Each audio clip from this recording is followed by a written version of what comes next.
Merhaba dostlar, Çelik Odasınız efendim. 23 Mart 2025 tarihinde Neptün ve Kuzey Ay düğümü Balık burcunda kavuşum yapacaklar. Bu son derece önemli bir astrolojik olaydır.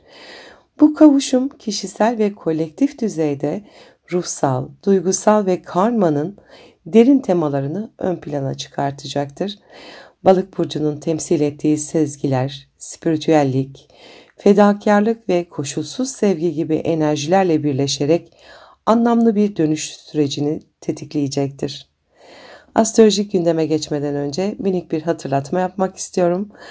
Kanalıma abone olmayı, videoları beğenmeyi, yorum bırakmayı, sevdiklerinizle paylaşmayı unutmayın lütfen.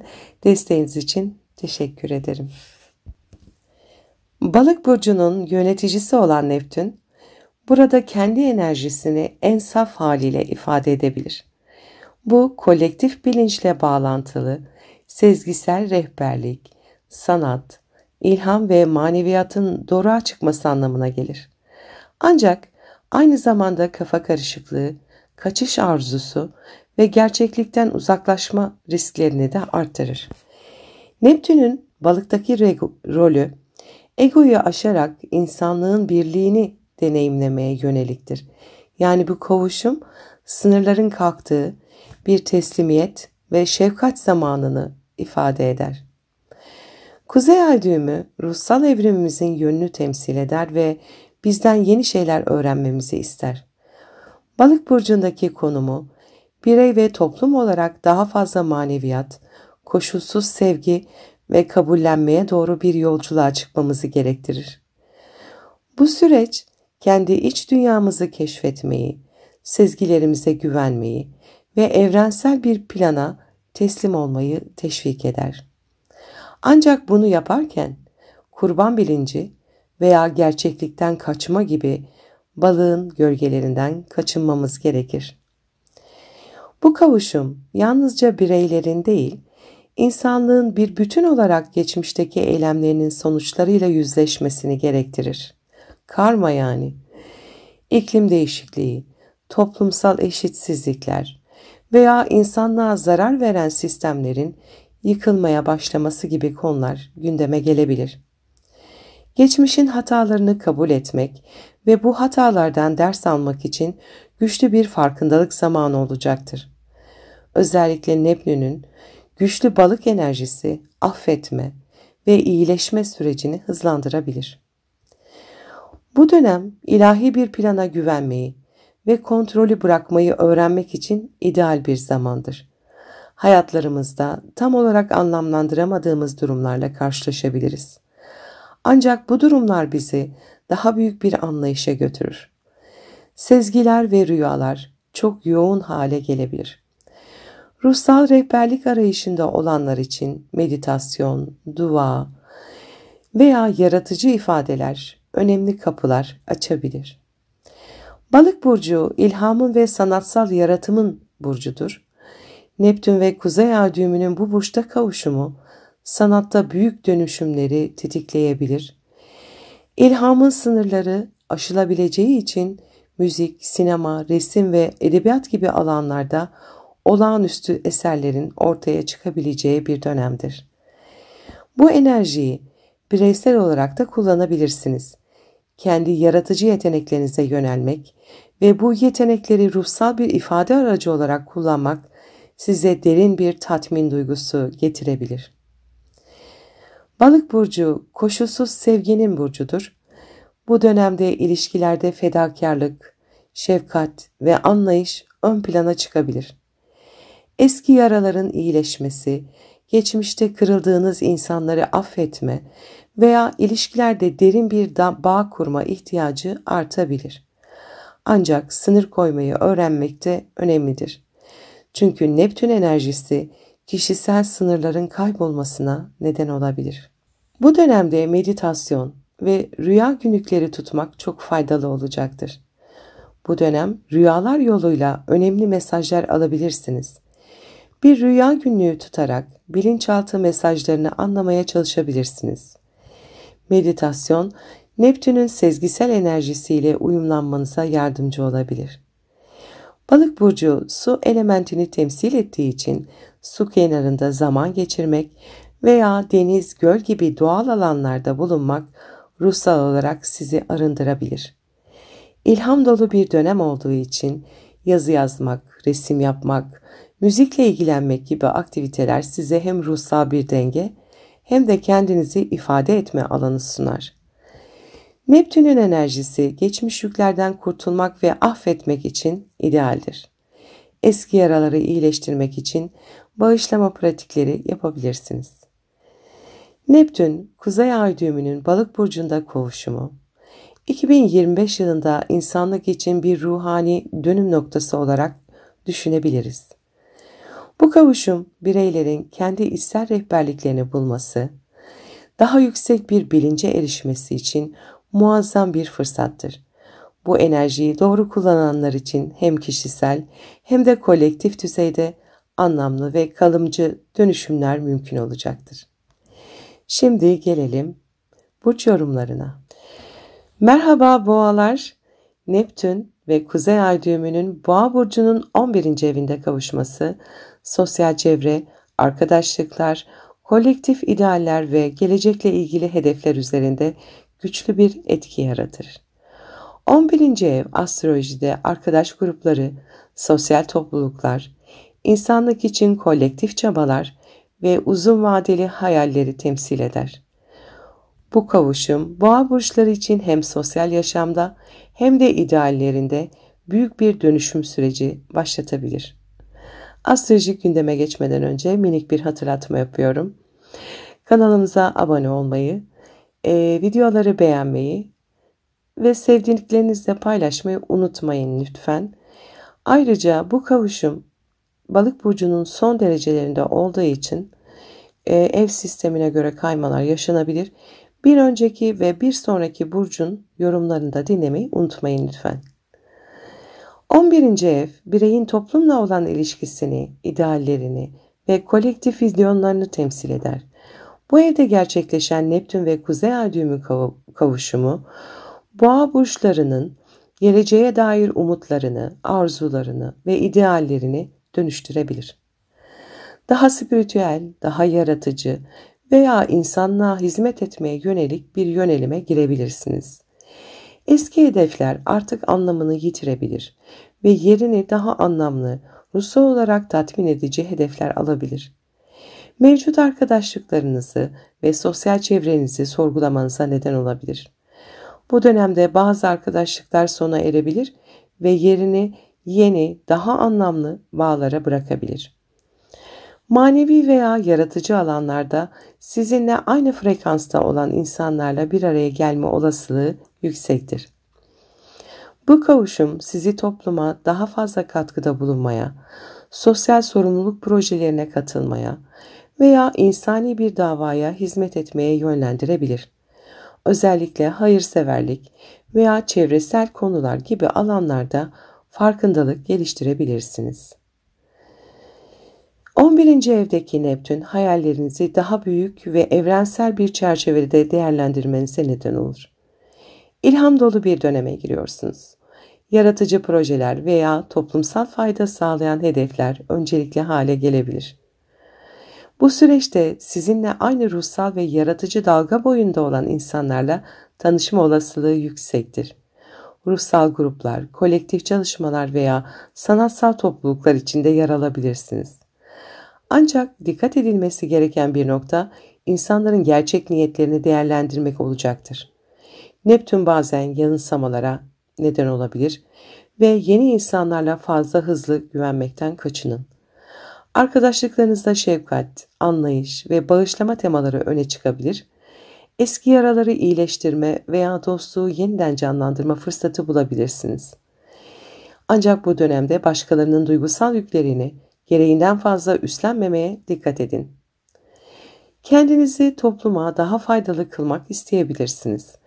Bu bir hayır kurumunda gönüllü olmak, çevre koruma projelerine katılmak veya insanlığa yönelik bir hedef üzerinde çalışmak anlamına gelebilir. Bireysel kazançtan kolektif faydaya geçiş yapmayı öğrenebilirsiniz. Hayatınızdaki uzun vadeli hedefleri yeniden gözden geçirmeniz gerekebilir. Bu hedefler yalnızca kişisel kazançlar yerine daha büyük bir anlam veya amaca hizmet eden hedeflere dönüşebilir.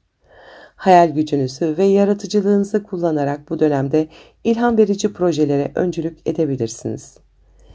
Artık size hizmet etmeyen veya enerjinizi aşağı çeken arkadaşlıklar sona erecektir. Bu başta zorlayıcı hissettirse de yerini daha sağlıklı ve destekleyici bağlara bırakabilir. Ayrıca geçmişte kaybettiğiniz bir dostlukla yeniden bağlantı kurma fırsatı doğabilir. Neptün ve Kuzey Ay düğümün etkisi genellikle yüksek idealler ve ruhsal hedefler getirse de bazı zorluklar da barındırır. Bu süreçte hayalleriniz konusunda gerçekçi olmak zor olabilir. Hayal ettiğiniz projeler veya ilişkiler gerçekte düşündüğünüz kadar sağlam olmayabilir. Başkalarına aşırı güvenmekten veya hayalperestlikten kaçının. Her şeyi dikkatlice değerlendirin. Sosyal çevrenizde ya da kolektif çalışmalarda kendinizi fazla fedakar bir pozisyona sokabilirsiniz. Bu enerjinizi tüketebilir. Dengeyi koruyarak hem kendinize hem başkalarına faydalı olmaya çalışın. Bu dönemde bazı dostluklarınızın gerçek yüzünü görebilirsiniz. Özellikle sizi manipüle eden ya da çıkar ilişkileri kuran insanlardan uzaklaşmak önemli olacaktır. Bu dönemde gönüllülük projeleri veya insani amaçlar için çalışmak ruhsal olarak tatmin edici olabilir. Ancak sınırlarınızı koruyarak kendinizi tüketmekten kaçının. İlham dolu bir dönemdesiniz. Ancak hayallerinizi gerçekleştirmek için gerçekçi bir plan yapmanız önemlidir. Somut adımlar atmaya odaklanın. Yeni sosyal çevrelere katılmaktan çekinmeyin. Ancak tanıştığınız kişilerin niyetlerini anlamadan fazla hızlı güvenmekten kaçının. Sosyal çevrenizde geçmişten gelen kırgınlıkları iyileştirmek için bağışlama çalışmalarına odaklanabilirsiniz. Bu hem sizi hem de çevrenizi özgürleştirecektir. Sosyal çevre ve toplumsal sorumluluklar yoğunlaşabilir ancak kendi ihtiyaçlarınızı ve sınırlarınızı koruduğunuzdan emin olun. Sonuç olarak Boğa burcunun 11. evinde gerçekleşen Neptün ve Kuzey Ay düğümü kavuşumu, sosyal çevre, hayaller ve toplumsal sorumluluklar konusunda derin bir dönüşüm getirecektir. Bu dönem daha anlamlı ilişkiler kurma, kolektif projelerde yer alma ve ruhsal hedefler konusunda ilerleme fırsatları sunar. Ancak illüzyonlara kapılmamak, sınırları korumak ve gerçekçi olmak bu süreçte başarıyla ilerlemeniz için kritik olacaktır. Verimli bir süreç geçirmenizi dilerim. Merhaba Başaklar, Neptün ve Kuzey Ay düğümünün Başak Burcu'nun 7. evinde kavuşması, Başak Burçlarının ilişkiler, ortaklıklar ve birebir dinamiklerinde önemli dönüşümler yaşayacağını gösterir. 7. ev kişinin evlilik, uzun vadeli ilişkileri, iş ortaklıkları ve diğer insanlarla kurduğu dengeli bağları temsil eder. Bu kavuşum ilişkilerde ruhsal bir derinleşme, kadersel karşılaşmalar ve idealize edilmiş beklentilerle yüzleşme gibi temaları beraberinde getirir. 7. ev bireyin biz olma temasını deneyimlediği alandır. Bu evde Neptün ve Kuzey Ay düğümünün kavuşumu, Başak Burçlarının ilişkilerdeki ihtiyaçlarını ve yaklaşımlarını derinlemesine sorgulayacağı ve dönüştüreceği bir döneme işaret eder. Bu kavuşum yaşamınıza ruhsal bir derinlik katabilecek, ruh eşiniz ya da kadersel bir partner getirebilir. Bu kişi sizi büyütmek ve dönüştürmek amacıyla hayatınıza girebilir. İş ya da kişisel yaşamda önemli bir ortaklık başlatabilirsiniz. Ancak bu kişilerin gerçek niyetlerini anlamak için zaman tanıyın. Neptün yanıltıcı durumlar yaratabilir. Neptün'ün etkisi ilişkilerde partneri aşırı idealize etme ya da gerçekçi olmayan beklentilere kapılma gibi riski taşıyabilir. Bu süreçte partnerinizin kusurlarını görmezden gelmek hayal kırıklığı yaratabilir. Bu kavuşum ilişkilerdeki gerçekleri görmenizi zorlaştırabilir. Ancak bu yanılsamalardan kurtulduğunuzda daha sağlam ve gerçekçi bağlar kurabilirsiniz. İlişkilerde daha fazla şefkat ve anlayış geliştirme isteği artabilir. Bu dönemde partnerinize yardım etmek ya da onun ihtiyaçlarına öncelik vermek isteyebilirsiniz. Ancak kendinizi feda etme riskine karşı dikkatli olun. Partnerinizle aranızda derin bir ruhsal bağlantı kurabilir, ilişkilerinizde daha fazla anlam ve içsel uyum arayabilirsiniz. İlişkilerinizde belirsizliklerle de karşılaşabilirsiniz. Bu ilişkinizin gerçek temellerini sorgulamanıza neden olabilir. Özellikle uzun vadeli ilişkilerde ortak hedeflerinizi yeniden değerlendirmeniz gerekebilir. Bu kavuşum ilişkilerde sınırların belirsizleşmesine neden olabilir. Başkalarına aşırı bağımlı hale gelmekten kaçının ve kendi ihtiyaçlarınızı göz ardı etmeyin. İş dünyasında ruhsal veya yaratıcı projelerde bir ortaklık kurabilirsiniz. Bu ortaklık size ilham verebilir ve hayatınıza anlam katabilir. Ancak maddi detayları dikkatlice değerlendirmeniz önemli olacaktır. İş ve diğer ortaklıklarda güven konusu gündeme gelebilir. Karşınızdaki kişilerin niyetlerini anlamadan uzun vadeli taahhütlerde bulunmayın. 7. evdeki bu kavuşum size başkalarının sizi nasıl gördüğünü ve sizin onlara nasıl yaklaştığınızı gösterebilir. İlişkilerdeki davranışlarınızı ve tutumlarınızı yeniden değerlendirme şansı bulabilirsiniz. Geçmiş ilişkilerden gelen duygusal yaraları şifalandırabilir ve daha sağlıklı ilişki dinamikleri oluşturabilirsiniz. İlişkilerde veya ortaklıklarda aşırı idealist bir tutum takınabilir ve hayal kırıklığı yaşanabilirsiniz. Partnerinizin gerçek yüzünü görmek zaman alabilir. İlişkilerde belirsizlikler ve kafa karışıklıkları yaşayabilirsiniz bu süreçte. Olayları açık bir şekilde ifade etmek önemlidir. Partnerinize ya da ilişkinize fazla odaklanarak kendi ihtiyaçlarınızı ihmal etme riskiniz de olabilir. Sağlıklı sınırlar koymak önemlidir. İlişkilerde gerçekleri görmek için zaman tanıyın. Partnerinizi veya ortaklıklarınızı idealize etmeden gerçekçi bir bakış açısı geliştirin. Partnerinizle ruhsal olarak uyum sağlamak için meditasyon, ortak çalışmalar ya da spiritüel etkinliklere katılabilirsiniz. Kendinizi aşırı fedakarlık yaparken bulursanız ihtiyaçlarınıza öncelik vermeyi öğrenin. Sağlıklı sınırlar koymak bu dönemde önemlidir. İş ortaklıklarında veya finansal işbirliklerinde her detayı gözden geçirin. Özellikle maddi konularda yanıltıcı durumlara karşı dikkatli olun. Geçmiş ilişkilerden gelen travmalarla yüzleşmek ve şifalanmak için bir terapist ya da rehberle çalışabilirsiniz. Sonuç olarak Neptün ve Kuzey Ay düğümünün Başak Burcu'nun 7. evindeki kavuşumu, Başak Burçlarına ilişkilerde ruhsal bir derinlik, kadersel bağlar ve önemli dönüşüm fırsatları sunacaktır. Bu süreçte ilişkilerinizde daha fazla anlam ve uyum arayışında olabilirsiniz. Ancak hayal kırıklıkları ve yanılsamalardan korunmak için gerçekçi ve dengeli bir yaklaşım geliştirmek önemlidir. Kavuşum sizi sağlıklı, şefkat dolu ve ruhsal olarak tatmin edici bağlar kurmaya yönlendirecek, aynı zamanda kendinizi ve ilişki kalıplarınızı daha iyi anlamanızı sağlayacaktır. Verimli bir süreç geçirmenizi dilerim. Merhaba Oğlaklar. Neptün ve Kuzey Ay düğümünün Oğlak Burcu'nun 3. evinde kavuşması, Oğlak Burçlarının iletişim, öğrenme, zihinsel süreçler, kardeşler ve yakın çevreyle ilgili olan ilişkilerinde manevi ve kadersel dönüşümler yaşamalarına neden olabilir.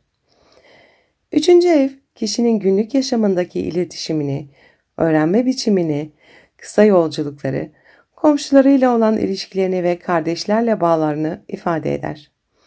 Bu kavuşum Oğlak Burçlarının bu alanlarda daha derin bir manevi arayışa girmelerine, sezgisel ve ruhsal bir bakış açısı geliştirmelerine neden olabilir. Astrolojik gündeme geçmeden önce minik bir hatırlatma yapmak istiyorum. Kanalıma abone olmayı, videoları beğenmeyi ve sevdiklerinizle paylaşmayı unutmayın lütfen. Desteğiniz için teşekkür ederim. Ayrıca bu kavuşum Balık burcunun son derecelerinde olacağı için ev kaymaları olabilir. Bir önceki ve bir sonraki burcu da dinlemenizde fayda olacaktır. 3. ev, kişisel iletişimi, zihinsel faaliyetleri, öğrenme şekillerini, çevreyle olan etkileşimleri ve kardeşlerle ilişkileri simgeler. Bu evdeki Neptün ve Kuzey Ay düğümünün kavuşumu, Oğlak burçlarının zihinsel süreçlerinde derin bir manevi dönüşüm ve içsel arayış başlatabilir. Bu kavuşum aynı zamanda sezgiyi ve ruhsal anlayışı güçlendirebilir. Ancak yanlış anlaşılmalar ve yanılsamalar da yaşanabilir. Oğlak burçları bu kavuşumla birlikte iletişimde daha manevi ve sezgisel bir yaklaşım benimseyebilirler. Günlük konuşmalar, yazılı ifadeler veya fikir alışverişlerinde daha derin ruhsal bir anlayış ortaya çıkabilir. Bu dönemde sıradan konuşmaların ötesine geçip daha anlamlı ve spiritüel içeriklere yönelebilirsiniz.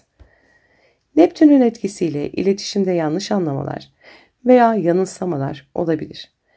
Oğlak burçları başkalarına ilettikleri mesajlarda belirsizlik yaşayabilir veya başkalarının söylediklerini tam olarak anlayamayabilirler. Bu dönemde iletişimde açıklık ve dürüstlük önemli olacaktır. Sezgilerinizi kullanarak başkalarına daha derin bir şekilde hitap edebilirsiniz. Özellikle yazılı ifadelerde veya sanatsal iletişimlerde yaratıcılığınız artabilir. Kendi içsel duygularınızı daha net bir şekilde ifade etme isteği duyabilirsiniz. Neptün'ün etkisiyle Oğlak burçları için öğrenme ve eğitim daha spiritüel bir boyut kazanabilir. Bu dönemde geleneksel eğitim sistemleri dışında manevi öğreticilerden, kitaplardan veya sezgisel kaynaklardan yeni bilgiler edinme arayışına girebilirsiniz. Öğrenmeye yönelik yaklaşımınızda idealist bir bakış açısı benimseyebilirsiniz. Ancak Neptün'ün yanıltıcı etkisi nedeniyle öğrenme süreçlerinde daha bazen belirsizlik ve kafa karışıklığı yaşanabilir. Eğitim alanındaki beklentilerinizi gerçekçi tutmaya özen göstermelisiniz. Bu kavuşum, Oğlak burçlarını zihinsel anlamda yeni bir bakış açısına yönlendirebilir. Eski inançlar veya düşünce kalıplarınızdan sıyrılabilirsiniz. Farklı bir düşünme biçimine geçiş yapabilirsiniz. Özellikle dini, manevi veya psikolojik konularda derin bir anlayış geliştirmek isteyebilirsiniz. Oğlak burçları bu dönemde kardeşleriyle olan ilişkilerinde daha derin ve anlamlı bağlar kurabilirler. Kardeşlerinize karşı daha sempatik ve sezgisel bir yaklaşım sergileyebilirsiniz. Aile üyeleriyle daha manevi bir düzeyde bağlantı kurma isteği artabilir. Neptün'ün etkisiyle kardeşlerle olan ilişkilerde iletişimde belirsizlikler ve yanlış anlaşılmalar olabilir. Bu nedenle yakın çevreyle olan ilişkilerde dikkatli olunmalıdır. Yanıltıcı veya eksik bilgiye dayalı kararlar almak yerine daha fazla netlik ve açıklık aramak önemlidir. Kısa yolculuklar veya çevreyle olan etkileşimlerde manevi deneyimler ve sezgisel farkındalıklar ön plana çıkabilir. Yeni yerler görmek veya yakın çevreyle vakit geçirmek ruhsal olarak zenginleştirici olabilir. Bu kavuşum Oğlak burçlarına sezgisel bilgi ve içsel rehberlik sunabilir. Zihinsel süreçlerinizde mantık ve analiz kadar sezgisel düşünme de öne çıkabilir. Bu hem günlük yaşamda hem eğitim hem de iletişimde size yeni bir perspektif kazandırabilir. Oğlak burçları bu dönemde ruhsal öğretileri daha fazla keşfetmeye başlayabilirler. Meditasyon, spiritüel kitaplar veya sezgisel rehberlik gibi kaynaklarla içsel bilgiye ulaşma çabası artabilir. Zihinsel sınırlarınızı aşarak daha derin bir anlayışa ulaşabilirsiniz. Neptün ve Kuzey Ay düğümünün kavuşumu Oğlak burçlarını geçmişteki iletişim hatalarından veya eksiklerinden ders almaya yönlendirebilir. Ailede veya yakın çevrede eski yanlış anlaşılmalar veya eksik iletişim bilgilerinin farkına varmak, bunları iyileştirme fırsatı bulmak mümkün olabilir.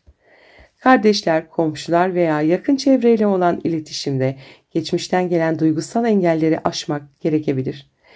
Bu dönemde eski iletişim kalıplarını dönüştürerek daha sağlıklı ve sezgisel bir iletişim tarzı geliştirmek mümkün olacaktır.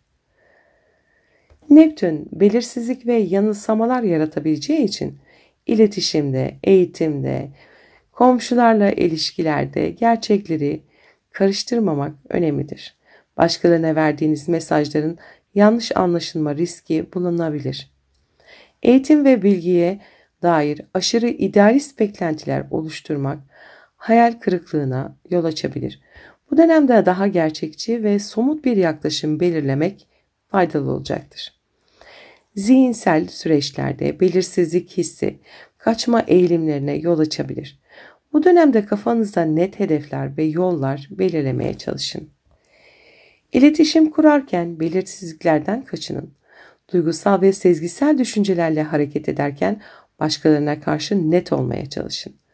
Manevi ve sezgisel olarak gelişmek için spiritüel kitaplar ve öğretilere yönelmek faydalı olabilir. Bu dönemde bilgi arayışınızın derinleşmesi ruhsal açıdan gelişmenizi sağlayacaktır. Kardeşlerinizle olan ilişkinizi derinleştirmek, empatik bir bağ kurmak için bu dönemi kullanın. Geçmişteki iletişim hatalarını düzeltmeye çalışın. Belirsizliklerle karşılaştığınızda kaçışa yönelmek yerine sorumluluklarınızı yeniden ele almaya, netlik arayışınızı sürdürmeye çalışın. Eğitim ve öğrenme konusunda gerçekçi hedefler belirleyin. Gerçeklikle hareket etmek bu dönemde daha sağlıklı sonuçlar almanıza yardımcı olabilir. Sonuç olarak Neptün ve Kuzey Ay düğümünün Oğlak Burcu'nun 3. evinde kavuşması, Oğlak Burçlarının iletişim, öğrenme ve yakın çevreyle ilişkilerinde derin bir manevi dönüşüm ve içsel arayış yaratabilir. Zihinsel süreçlerde sezgiyi ön plana çıkarma, kardeşlerle ve yakın çevreyle olan bağlarda daha empatik bir yaklaşım geliştirme fırsatları sunar. Ancak Neptün'ün yanıltıcı etkilerinden kaçınarak iletişimde netlik ve gerçekliği korumak önemli olacaktır. Verimli bir süreç geçirmenizi dilerim.